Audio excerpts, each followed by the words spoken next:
बिस्मिल्लाहिर्रहमानिर्रहीम। Dear students, कैसे हैं आप? उम्मीद है कि आप सब खैरियत से होंगे।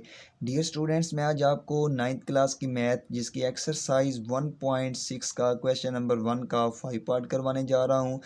तो इस क्वेश्चन को भी हमने 2 मेथड के साथ हल करना है। फर्स्ट मेथड है हमारे पास इन्वर्जन मेथड, ज़रबी माकूस का तरीका, और सेकंड मेथड है हमारे पास क्रैमर्स रूल, क्रैमर का तरीका। तो फर्स्ट ऑफ ऑल हम इस क्वेश्चन को इन्वर्जन मेथड के साथ हल कर लेते हैं, ज़रबी माकूस के तरीके के साथ हल कर लेते हैं।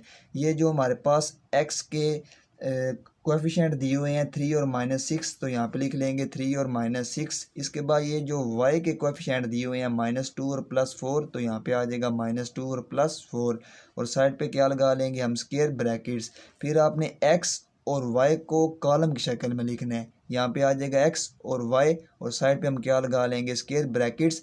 ये हमने फाइंड करने हैं। इज इक्वल टू ये 4 और 7 दिया हुआ है, तो आपने जस्ट क्या करना है, 4 और 7 लिख लेना है एज इट इज़, और साइड पे क्या लगा लेनी है, स्क्वायर ब्रैकेट्स। इस वाले मैट्रिक्स को हम नाम दे लेंगे कैपिटल ए का, इस वाले मैट्रिक्स को हम नाम दे लेंगे कैपिटल एक्स का, इज इक्वल टू, और इस वाले मैट्रिक्स को हम नाम दे लेंगे कैपिटल बी का।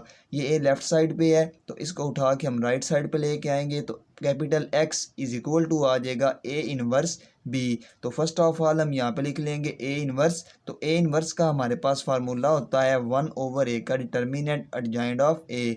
तो फर्स्ट ऑफ ऑल हम फाइंड कर लेते हैं ए डिटर्मिनेंट, ए का मक्ता। तो यहाँ पे लिख लेंगे ए का डिटर्मिनेंट इज इक्वल टू, ये का मैट्रिक्स मेरे पास गिवन है, स्क्वायर ब्रैकेट्स में दिया हुआ है, तो आपने जस्ट क्या करना है, इसकी जगह वर्टिकल बार्स लगा लेनी है। तो यहाँ पे हमारे पास आ जाएगा 3 -2 -6 +4, और साइड पे क्या लगा लेंगे, वर्टिकल बार्स लगा लेंगे, 2 लाइनें लगा लेंगे।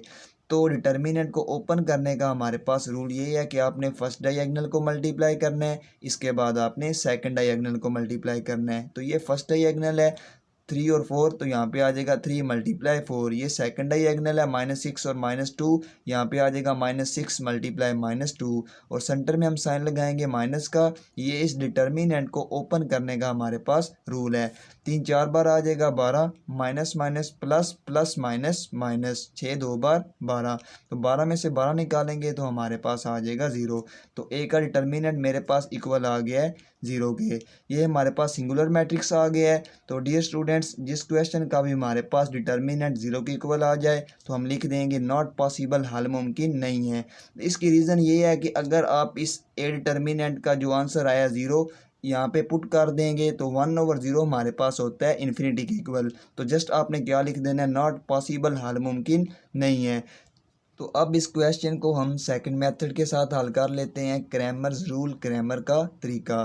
तो इसके लिए आपने 2 फार्मूले याद करने हैं। पहला फार्मूला है मेरे पास x is equal to A x का डिटर्मिनेंट ओवर ए का डिटर्मिनेंट। सेकंड फार्मूला है हमारे पास y is equal to A y का डिटर्मिनेंट ओवर ए का डिटर्मिनेंट। तो फर्स्ट ऑफ ऑल हम फाइंड कर लेंगे a का डिटर्मिनेंट। तो पहले मैंने यहाँ पे a का मैट्रिक्स लिख लिया है। आपने a का मैट्रिक्स कैसे लिखना है, ये जो x के साथ अद्दीसार दिए हुए हैं, कोएफिशिएंट दिए हुए हैं, उनको आपने यहाँ पे लिख लेना है 3 और -6, तो यहाँ पे आ जाएगा 3 और -6। इसके बाद ये जो y के अद्दीसार दिए हुए हैं -2 और +4, तो यहाँ पे आ जाएगा -2 और +4, और साइड पे हम क्या लगा लेंगे, स्क्वायर ब्रैकेट्स। तो यहाँ पे लिख लेंगे ए का डिटर्मिनेंट इज इक्वल टू, ये स्क्वायर ब्रैकेट्स में दिया हुआ है, तो जस्ट आपने क्या करना है, वर्टिकल बार्स लगा लेनी है। तो डिटर्मिनेंट को ओपन करने का हमारे पास रूल ये है कि आपने सबसे पहले फर्स्ट डायगोनल को मल्टीप्लाई करना है, इसके बाद आपने सेकंड डायगोनल को मल्टीप्लाई करना है। ये फर्स्ट डायगोनल है, तो यहाँ पे आ जाएगा 3 × 4। ये सेकंड डायगोनल है, तो यहाँ पे आ जाएगा -6 × -2, और सेंटर में हम साइन लगाएंगे माइनस का। ये इस डिटर्मिनेंट को ओपन करने का हमारे पास रूल है। 3 4 बार आ जाएगा मेरे पास 12, minus minus plus, plus minus minus, 6 2 बार 12, तो 12 में से 12 निकालेंगे तो हमारे पास आंसर आ जाएगा 0 के इक्वल। तो ए का डिटर्मिनेंट मेरे पास आ गया 0, मतलब ये है कि मेरे पास ये सिंगुलर मैट्रिक्स आ गया है। तो डियर स्टूडेंट्स, जिसका भी आप डिटर्मिनेंट ओपन करते हैं, अगर तो वो 0 के इक्वल आ जाए, तो आपने जस्ट क्या लिख देना है, नॉट पॉसिबल, हल मुमकिन नहीं है। तो इसमें अब हम एक्स और वाई की वैल्यू को फाइंड नहीं कर सकते। तो जस्ट आपने क्या लिख देना है, नॉट पॉसिबल, हल मुमकिन नहीं है। हमेशा आप उस क्वेश्चन को आगे कैरी ऑन करेंगे जिसका डिटर्मिनेंट हमारे पास नॉन सिंगुलर आएगा, उसमें हम एक्स और वाई की वैल्यू को फाइंड कर लेते हैं।